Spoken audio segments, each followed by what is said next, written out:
Hello everyone, আসসালামু আলাইকুম। সবাইকে স্বাগত জানাচ্ছি আমার চ্যানেলে রমজানের পূর্ব প্রস্তুতিমূলক কিছু টিপস দেখার জন্য।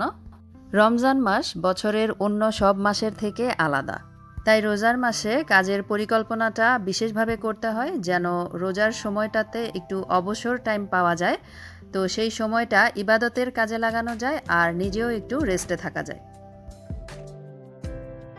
রোজা শুরু হওয়ার কয়েকদিন আগেই আমি যেরকমভাবে প্রস্তুতি নিয়ে থাকি সেটাই আজকে আপনাদের সাথে শেয়ার করছি। ভিডিওর শুরুতেই আপনারা দেখতে পেয়েছেন আমার নামাজের ঘর। তো জায়নামাজগুলো ধুয়ে তারপরে আমি আমার নামাজের ঘরটাও খুব ভালোভাবে ক্লিন করে নিয়েছি। আর রোজা উপলক্ষে আমি নিজের মতো করে রুমটাকে একটু ডেকোরেশন করে নিয়েছি, এতে করে অন্যরকম একটা প্রশান্তি কাজ করবে। রোজার মাসের কাজকে সহজ করতে রান্নাঘরের কি কি কাজ আমি আগে থেকেই গুছিয়ে রেখেছি, চলুন সেগুলোই দেখিয়ে দিই।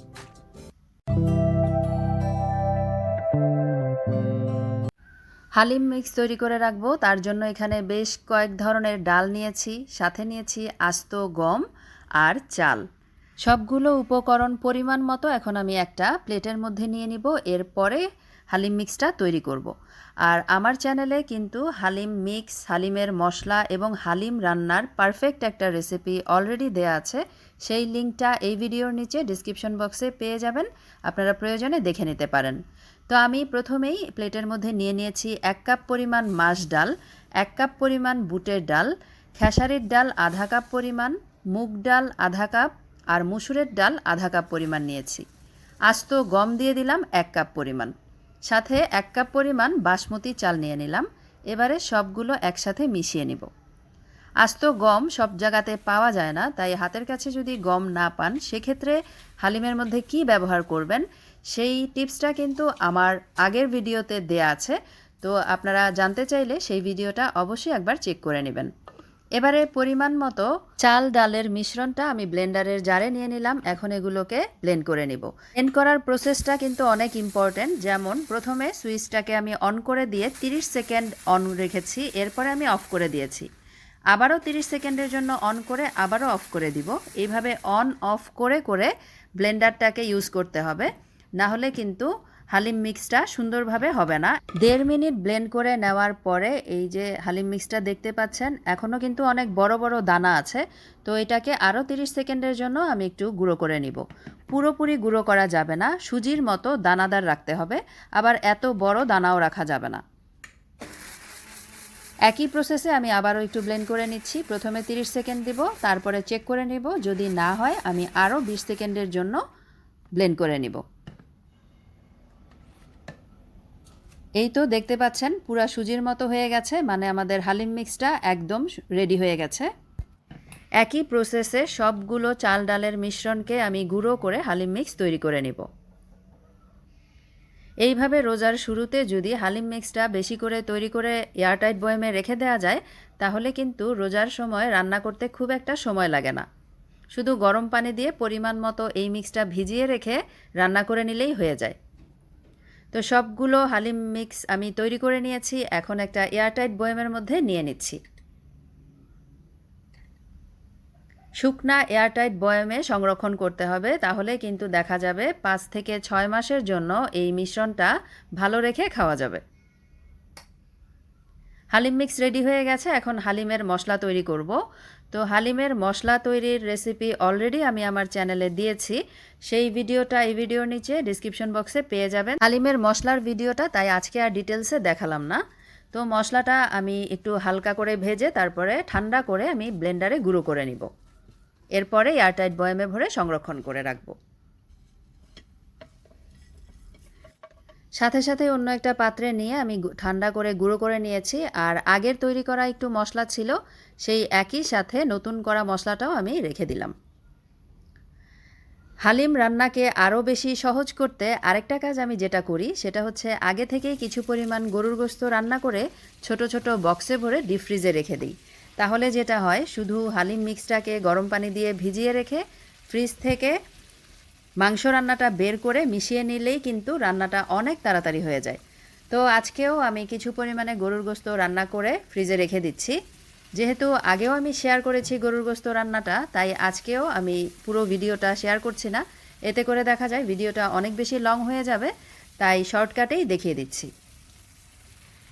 প্রায় 1 কেজি পরিমাণ গরুর গোশত নিয়েছি আমি। গরুর গোশতটাকে খুব ভালোভাবে সিদ্ধ করে রান্না করে নিব। রান্না হয়ে গেলে তারপর ঠান্ডা করে নিব।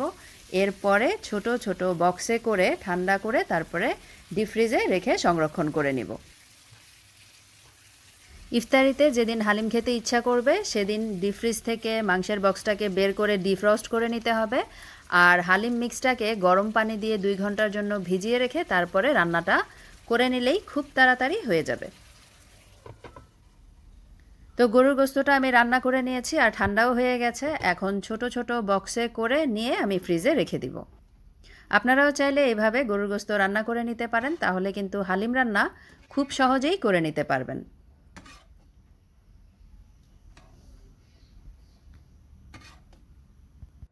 প্রতিদিন তো রান্নাবাড়ার কাজ থাকেই, আর সব সময় কাজেরও আলাদা একটা পরিকল্পনা থাকে। যদিও রোজার জন্য পরিকল্পনাটা সম্পূর্ণই ভিন্ন, যেটা আমার কাছে খুবই ভালো লাগে।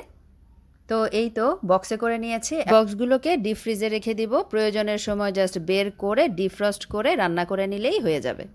প্রতিটা রান্নার জন্যই অত্যাবশ্যকীয় একটা উপাদান হচ্ছে পেঁয়াজ। আর এই পেঁয়াজ কতভাবেই না আমরা ব্যবহার করি, কেটে বেটে তারপরে বেরেস্তা করে। তো পেঁয়াজগুলোকে বিভিন্নভাবে যদি আমরা আগে থেকেই প্রিপেয়ার করে রাখি, তাহলে কিন্তু রান্নার সময়ে খুব সহজেই বের করে রান্নাতে ব্যবহার করা যায়। তো আমি বেশ কিছু পেঁয়াজ নিয়ে নিয়েছি, বেরেস্তা করব, সেই সাথে কেটে ডিপ ফ্রিজে সংরক্ষণ করব আর পেঁয়াজ পেস্টও করে রাখব। এতে করে যে রান্নাতে যখন ইচ্ছা, যেরকম ইচ্ছা সেরকমভাবেই পেঁয়াজটা ব্যবহার করা যাবে। আর রোজা রেখে কিন্তু অনেক বেশি কাজ করতে ভালোও লাগে না, তাই এই কাজগুলো আগে থেকে করে নিলে রোজার মধ্যে কিন্তু অনেক আরাম হয়। তো বেশ কয়েকটা পেঁয়াজ নিয়ে একটু পানিতে ভিজিয়ে নিলাম। এখন পেঁয়াজগুলোকে আমি কেটে নিব। কিছু পেঁয়াজ আমি ফ্রিজে সংরক্ষণ করব, জিপলক ব্যাগের মধ্যে নিয়ে ডিপ ফ্রিজে রেখে দিলেই হয়ে যাবে। চাইলে বক্সেও রাখতে পারেন, ফ্রিজে যদি জায়গা থাকে সেক্ষেত্রে বক্স ইউজ করতে পারেন। আর জিপলক ব্যাগে রাখলে যেটা হয়, জায়গাটা কম লাগে, সেক্ষেত্রে রাখতেও সুবিধা হয়। তো পেঁয়াজগুলোকে খোসা ছাড়িয়ে খুব ভালোভাবে ধুয়ে পানি ঝরিয়ে নিয়েছি। এখন পেঁয়াজগুলোকে কেটে নিচ্ছি। এই পেঁয়াজগুলো খুব চিকন করে কেটে নিচ্ছি, কারণ এগুলো দিয়ে আমি বেরেস্তা করব। তো বেরেস্তাও তো অনেক কাজেই ব্যবহার করা হয়। হালিম রান্নাতে তো লাগবেই, বিভিন্ন ধরনের বিরিয়ানি বা মাংস রান্নাতেও পেঁয়াজের বেরেস্তার ব্যবহার অনেক বেশি টেস্ট বাড়িয়ে দেয়। আর রোজার মধ্যে একটু মুখরোচক খাবার তো সবাই খেতে পছন্দ করে, তাই পেঁয়াজ বেরেস্তাটা আগে থেকে রেডি করে রাখলে দেখা যায় খুব সহজে রান্নাতে ব্যবহার করা যায়। তো পর্যাপ্ত পরিমাণে তেল নিয়ে খুব ভালোভাবে তেলটাকে গরম করে নিতে হবে। তারপরে বেরেস্তার পেঁয়াজগুলো দিয়ে দিতে হবে। চুলার আঁচটাকে মিডিয়ামে রেখে পেঁয়াজগুলোকে ভেজে নিতে হবে। খুব বেশি কম আঁচে পেঁয়াজ বেরেস্তা বানানো যাবে না, তাহলে দেখা যাবে পেঁয়াজগুলো অনেক তেল অ্যাবজর্ব করে নিয়েছে। আর পেঁয়াজ বেরেস্তা তৈরি হয়ে যাওয়ার পরে পেঁয়াজটা আর মুচমুচে থাকবে না, সেক্ষেত্রে নরম হয়ে যাবে। তাই মুচমুচে করে পেঁয়াজ ভাজতে হলে গরম তেলে দিয়ে পেঁয়াজগুলোকে অনবরত নেড়ে নেড়ে ভেজে নিতে হবে। পেঁয়াজ বেরেস্তাটা তৈরি হয়ে যাওয়ার পরে আমি একটা টিস্যুর মধ্যে নিয়ে নিয়েছি এক্সট্রা তেলটা শুষে নেওয়ার জন্য। আর ঠান্ডা হয়ে যাওয়ার পরে আমি এয়ারটাইট বয়ামে ভরে সংরক্ষণ করে নিচ্ছি। দেখতেই পাচ্ছেন পেঁয়াজ বেরেস্তাগুলো কতটা ক্রিস্পি হয়েছে। আর এই ক্রিস্পিনেসটা কিন্তু 1 মাস পর্যন্ত থাকবে যদি এয়ারটাইট বয়ামে সংরক্ষণ করা যায় তাহলে। এখন একটু মশলা তৈরি করে নিব। আদা, রসুন আর পেঁয়াজ পেস্ট করে রাখবো। তো এখানে আমি আগেই আদাটাকে পেস্ট করে নিয়েছি। এখন রসুনগুলোকে পেস্ট করে নিব, একটা ব্লেন্ডারের জারে নিয়ে নিচ্ছি। আদা, রসুন, পেঁয়াজ বাটা এটা তো প্রতিদিনের রান্নায় আমাদের লাগবে, তাই এই মশলাগুলো পরিমাণে বেশি করে যদি পেস্ট করে ডিপ ফ্রিজে রেখে দেওয়া যায়, তাহলে কিন্তু মাস জুড়েই আরাম করে রান্নাবান্না করে নেওয়া যায়। তো সামান্য একটু পানি দিয়ে আমি রসুনটাকেও পেস্ট করে নিয়েছি, আদার পাশে রেখে দিচ্ছি। এবারে পেঁয়াজটাকে আমি পেস্ট করে নিব। সামান্য একটু পানি দিয়ে দিয়ে আমি মশলাগুলোকে পেস্ট করে নিচ্ছি। পানির পরিমাণ খুব বেশি দেওয়া যাবে না, তাহলে মশলাটা পাতলা হয়ে যাবে। এখন ঢাকনা লাগিয়ে আমি এটাকে ডিপ ফ্রিজে রেখে দিব রোজার জন্য। টালা জিরার গুঁড়া চপ বানানোতে কিংবা যে কোনো মাংস বা মাছের তরকারিতে উপর থেকে একটু ছিটিয়ে দিলে কত সুন্দর ফ্লেভার আসে, তাই না? তাই বাসায় টালা জিরার গুঁড়া কিভাবে বানাতে হবে সেটাই দেখিয়ে দিচ্ছি। প্রায় 1 কাপের মতো জিরা নিয়ে আমি একটা প্যানের মধ্যে নিয়ে কম আঁচে ভেজে নিচ্ছি। চুলার আঁচটা একদম লো করে রেখে একটু সময় নিয়ে জিরাগুলোকে ভেজে নিতে হবে। খেয়াল রাখতে হবে যেন জিরাটা পুড়ে না যায়, তাহলে কিন্তু মশলা তিতা হয়ে যাবে আর ফ্লেভারটাও নষ্ট হয়ে যাবে। জিরাটা ভাজা হয়ে যাওয়ার পর সাথে সাথে অন্য একটা পাত্রে ঢেলে নিতে হবে। এখন এগুলোকে ঠান্ডা করে তারপরে ব্লেন্ড করে নিব। জিরা ঠান্ডা হতে হতে আমি চিলি ফ্লেক্স তৈরি করার জন্য বেশ কিছু শুকনা মরিচ প্যানের মধ্যে নিয়ে নিলাম। এখন এই মরিচগুলোকেও টেলে নিতে হবে এবং চুলার আঁচটা কিন্তু মিডিয়াম থেকে লোতে রাখতে হবে। খুব বেশি হাই আঁচে কিন্তু সুন্দরভাবে ভাজা হবে না, তাই চুলার আঁচটাকে কম করে রেখে সময় নিয়ে মুচমুচে করে মরিচগুলোকেও ভেজে নিতে হবে। মরিচটা ভাজা হয়ে যাওয়ার পরে সাথে সাথেই অন্য একটা পাত্রে নিয়ে নিলাম। ঠান্ডা হওয়া পর্যন্ত অপেক্ষা করব। এরই মাঝে প্যানের মধ্যে নিয়ে নিচ্ছি 1 কাপ পরিমাণ দারুচিনি, আধা কাপ পরিমাণ সবুজ এলাচি আর 1/4 কাপ পরিমাণ লবঙ্গ। এই 3টা উপকরণ একসাথে এখন ভেজে নিব। গুঁড়ো করে বয়ামে ভরে রাখলে যে কোনো মাংস রান্নাতে কিন্তু এই মশলাটা ব্যবহার করা যায়। এই মশলাটার কারণে যে কোনো মাংসর তরকারির ফ্লেভারও আর টেস্টও কিন্তু অসাধারণ হয়। দারুচিনিগুলো যেহেতু একটু বড় লাগছে আমার কাছে, তাই আমি একটু ছোট ছোট করে ভেঙে দিচ্ছি, এতে করে ভাজাটা সহজেই হয়ে যাবে আর ব্লেন্ড হতেও সুবিধা হবে। প্রায় 8 থেকে 10 মিনিট সময় নিয়ে চুলার আঁচটাকে একদম লো করে রেখে আমি গরম মশলাটাকে ভেজে নিয়েছি। এখন একটা পাত্রে নিয়ে নিব আর অপেক্ষা করব ঠান্ডা হয়ে যাওয়া পর্যন্ত। যে কোনো জিনিসই ঠান্ডা করে তারপরে ব্লেন্ডারে দিয়ে ব্লেন্ড করে নিতে হবে, কারণ গরম জিনিস ব্লেন্ডারে দিয়ে ব্লেন্ড করলে ব্লেন্ডার কিন্তু নষ্ট হয়ে যেতে পারে। গরম মশলাটাকে এবারে ঠান্ডা করে নিব, তারপরে আমি গুঁড়ো করে নিব। একবারে সবগুলো মশলা দেওয়া যাবে না, অর্ধেক পরিমাণে দিয়ে গুঁড়ো করে নিতে হবে। প্রথমে আমি অর্ধেক নিয়ে নিচ্ছি। 1 মিনিটের জন্য একটু ব্লেন্ড করে নিয়েছি। এখন বাকি মশলাটা এর মধ্যে দিয়ে মিহি করে ব্লেন্ড করে নিতে হবে। খুব সুন্দরভাবে যেহেতু ভাজা হয়েছে, তাই ব্লেন্ড হতেও কিন্তু সময় লাগবে না। 2 মিনিটের মধ্যেই একদম ফাইন পাউডার হয়ে যাবে। এই তো গরম মশলার পাউডার রেডি। এখন একটা এয়ারটাইট বয়ামে রেখে সংরক্ষণ করতে হবে। বেশ কিছু মশলা তৈরি করে নিয়েছি, এতে করে সারা রমজানেই কিন্তু আমার আর মশলার চিন্তা করতে হবে না। মশলা রেডি থাকলে রান্না কিন্তু খুব সহজেই করে নেওয়া যায়, মশলা যদি রেডি থাকে। আমার আম্মাকে আমি দেখতাম সবসময় আম্মা এভাবে মশলা তৈরি করে রেখে দিতেন। বয়াম ভরে মশলা রেখে দিলে মেহমান আসুক বা যে কোনো কাজেই হোক রান্না করতে কিন্তু খুবই সহজ হতো। যদিও এখন বাজারে সব ধরনের মশলাই গুঁড়ো করা কিনতে পাওয়া যায়, তো যারা বাইরে থেকে কিনে আনবেন তারা তো কিনেই আনবেন, আর যারা বাসায় করতে পছন্দ করেন আশা রাখছি আমার আজকের ভিডিওটা দেখে তাদের অনেক উপকারে আসবে। এখন জিরাগুলোকে আমি ব্লেন্ড করে নিব। জিরাটা ঠান্ডা হয়ে গেছে আর অনেক সুন্দর ক্রিস্পি হয়েছে। তো সবগুলো জিরা আমি ব্লেন্ডারের জারে নিয়ে নিচ্ছি।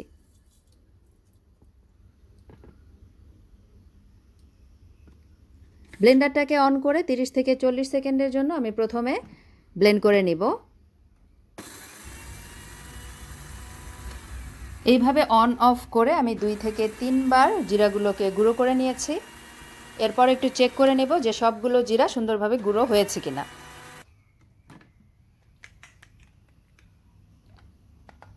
এই তো কয়েকটা আস্ত জিরা দেখা যাচ্ছে। এখন এগুলোকে একটু নাড়িয়ে তারপরে আবারও কিছু সময়ের জন্য ব্লেন্ড করে নিতে হবে, যেন একটা জিরার দানাও আস্ত না থাকে। খুব ভালোভাবে ফাইনভাবে গুঁড়ো করে নিলে যেটা হবে, আর আলাদা করে চেলে নেওয়ার ঝামেলা থাকবে না। আবারও আমি 1 মিনিটের জন্য ব্লেন্ডারটাকে অন অফ করে জিরাটাকে একদম ফাইন পাউডার করে নিয়েছি। এখন এই জিরাগুলোকে এয়ারটাইট বয়ামে নিয়ে নেব।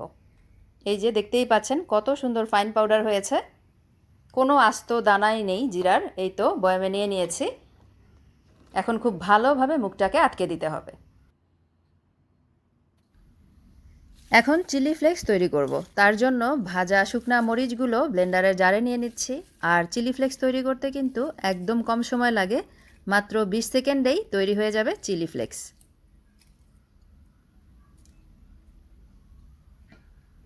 চিলি ফ্লেক্সটা তৈরি করে বয়ামে ভরে রেখে দিলে রোজার সময় দেখা যায় চপ তৈরিতে বা যে কোনো ধরনের চিকেন কাবাব বা বিফ কাবাব তৈরিতে খুব সহজেই ব্যবহার করা যায়। এতে করে স্বাদটাও কিন্তু অনেকখানি বেড়ে যায়। তো চিলি ফ্লেক্স তৈরি হয়ে গেছে। এখন এগুলোকে আমি একটা বয়ামের মধ্যে নিয়ে নিচ্ছি। সবগুলো বয়ামের মধ্যে একটু লেবেল লাগিয়ে রাখলে মশলাগুলো কিন্তু ইউজ করতে সুবিধা হয়, বয়ামটা চট করেই চোখে পড়ে আর সেই মশলাটা নিয়ে কিন্তু ব্যবহার করা যায়। তাই সবগুলো মশলা বয়ামে করে নেওয়ার পরে আমি এগুলোর মধ্যে লেবেল লাগিয়ে দিব। আর চিলি ফ্লেক্সটা একটু দেখিয়ে দিলাম যে কেমন হয়েছে। মাত্র 20 সেকেন্ড ব্লেন্ড করার পরেই কিন্তু এরকম হয়েছে। তো বয়ামে নেওয়ার সুবিধার জন্য আমি একটা কাগজ পেঁচিয়ে কোণের মতো করে নিচ্ছি, তারপরে এর মধ্যে দিয়ে বয়ামের মধ্যে ভরে নিব।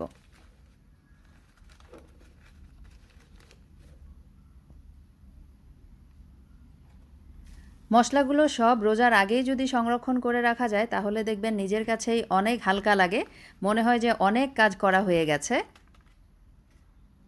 তাই সময় থাকতে থাকতে আপনিও কিন্তু আপনার কিচেনের কাজগুলোকে সহজেই গুছিয়ে রাখতে পারেন। তো এখন বয়ামগুলোর মধ্যে আমি লেবেল লাগিয়ে নিচ্ছি। যেই পটে যেই মশলা রেখেছি সেই নাম লিখে আমি বয়ামের মধ্যে আটকে দিচ্ছি।